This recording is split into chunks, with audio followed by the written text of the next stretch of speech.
वापी शहर के हरिया पार्क क्षेत्र में वलसाड़ जिला लोकल क्राइम ब्रांच एलसीबी ने बड़ी कार्रवाई करते हुए नकली भारतीय करेंसी नोट बनाने वाले गिरोह का पर्दाफाश किया है।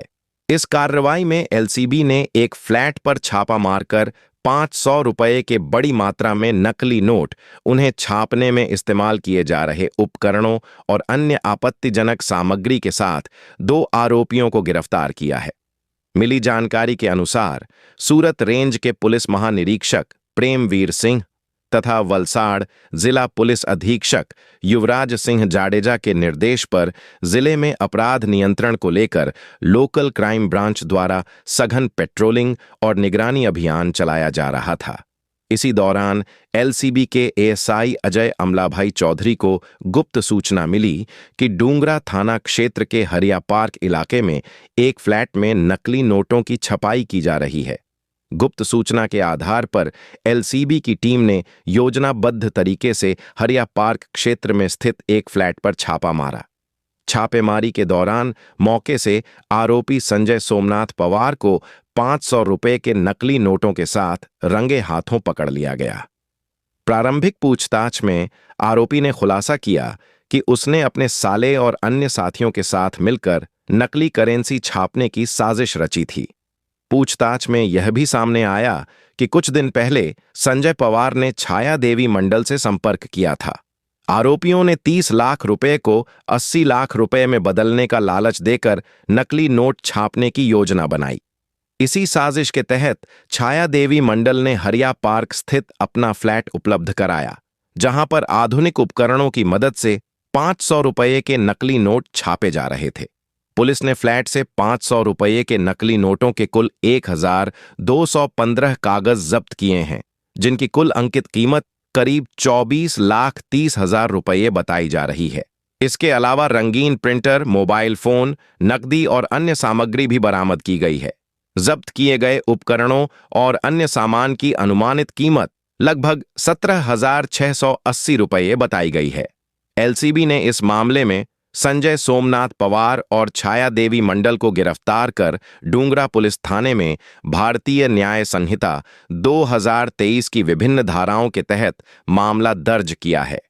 फिलहाल पुलिस इस पूरे नेटवर्क की गहराई से जांच कर रही है और यह पता लगाने का प्रयास कर रही है कि इस नकली करेंसी गिरोह में और कौन-कौन लोग शामिल हैं। साथ ही अब तक नकली नोटों की सप्लाई किन-किन क्षेत्रों तक पहुंच चुकी है। वलसाड़ एलसीबी की इस सफल कार्रवाई से नकली करेंसी के जरिए भारतीय अर्थव्यवस्था को नुकसान पहुंचाने की एक बड़ी साजिश नाकाम हो गई है।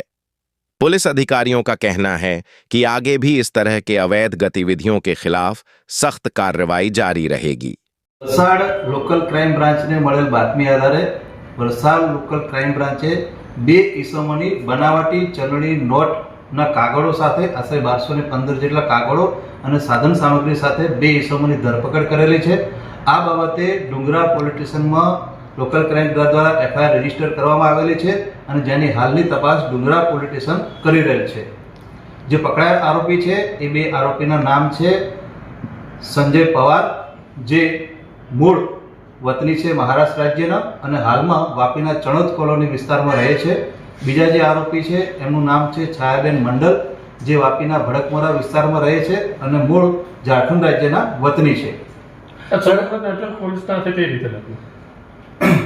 બનાવની હકીકત એવી છે કે લોકલ ક્રાઇમ બ્રાન્ચને મળેલ બાતમી આધારે શરૂઆતમાં સંજય પવાર નામના ઈસમની બનાવટી ચલણી નોટો છાપેલા કાગળો સાથે ધરપકડ કરવામાં આવેલી હતી અને એની પૂછપરછ દરમિયાન લોકલ ક્રાઇમ બ્રાન્ચ દ્વારા વાપીના હરિયાપાક વિસ્તારમાં આવેલ ફ્લેટમાં રેડ કરતા આ ફ્લેટમાંથી આ બનાવટી ચલણી નોટો બનાવવાની સાધન સામગ્રી, પ્રિન્ટર, કટર, કલર, સ્કેલ આ બધું મળી આવેલું અને આ જે ફ્લેટ છે આ ફ્લેટમાંથી બીજા આરોપી છે છાયાબેન મંડલ એ પણ ત્યાંથી મળી આવેલા, જે બંને આરોપીની લોકલ ક્રાઇમ બ્રાન્ચે આ તમામ સાધન સામગ્રી સાથે ધરપકડ કરેલ છે। છાયાબેનનો આમાં શું રોલ છે?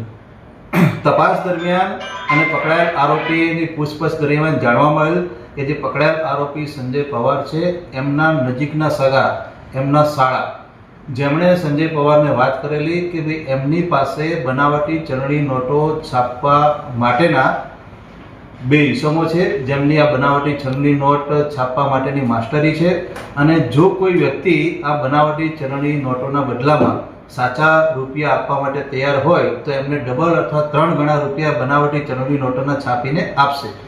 આ બાબતની વાત સંજય પવારે છાયાબેનને કરેલી. છાયાબેન અહીંયા લોકલ લેબર કોન્ટ્રાક્ટનું કામ કરે છે અને ઘણા સમયથી આ સંજયના પરિચયમાં છે, અને સંજયે છાયાબેનને આ પ્રમાણેની લાલચ આપેલી કે જો તમે એમને રોકડા રૂપિયા આપશો સાચી ચલણી નોટો તો એના બદલામાં 2 થી 3 ગણી બનાવટી ચલણી નોટો તમને છાપીને આપશે. જેથી છાયાબેન એમના વિશ્વાસમાં ભરોસામાં આવી ગયેલા અને છાયાબેને લાલચમાં આવી અને 30 લાખ રૂપિયા જેટલા આ સંજય પવાર થ્રુ એમના સગા સંબંધી અને જે બનાવટી ચલણી નોટ છાપવા માટે બે ઇસ્યુમાં આવેલા હતા એમને આપેલા હતા. છાયાબેને પોતાના મકાનમાં આ બનાવટી ચલણી નોટો છાપવા માટે રહેવાની વ્યવસ્થા કરી આપેલી.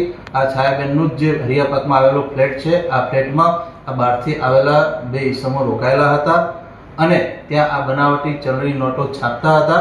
દરમિયાન આ સંજય પવાર પકડાઈ જતા, પોલીસને હકીકત મળતા હરિયાપાકમાં રેડ કરતા આ તમામ ઇસમો ત્યાંથી ભાગી ગયેલા અને જે બે ઇસમો હતા છાયાબેન અને સંજય પવાર એમની સ્થળ ઉપરથી ધરપકડ કરવામાં આવેલી છે.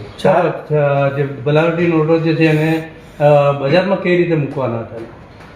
બનાવટી ચલણી નોટો છાપ્યા બાદ એનું કટિંગ કર્યા પછી આ લોકો છાયાબેનને આપવાના હતા અને છાયાબેન એમના માણસો દ્વારા અલગ અલગ રીતે આ બનાવટી ચલણી નોટો માર્કેટમાં ભરતી કરવાની યોજના બનાવેલ હતી. 30 લાખના બદલામાં કેટલા રૂપિયા આપવાની વાત હતી? શરૂઆતની તપાસમાં એવું જાણવા મળેલું છે કે છાયાબેનને 30 લાખની બદલામાં 80 લાખ રૂપિયાની બનાવટી ચલણી નોટો છાપીને આપવાના હતા. અત્યાર સુધીમાં આ લોકોએ કેટલી નોટો છાપી છે અને કયા કયા વિસ્તારની અંદર માર્કેટમાં મૂકી છે? અત્યાર સુધીમાં જે હકીકત મળેલી છે અને જે સાધન સામગ્રી જપ્ત થયેલી છે એના ઉપરથી જાણવા મળેલ છે કે અત્યાર સુધીમાં આ લોકોએ 24 લાખ રૂપિયા જેટલી બનાવટી ચલણી નોટો છાપી હતી અને જે માર્કેટમાં ફરવાની તૈયારી કરતા હતા એ દરમિયાન પકડાઈ ગયેલ છે.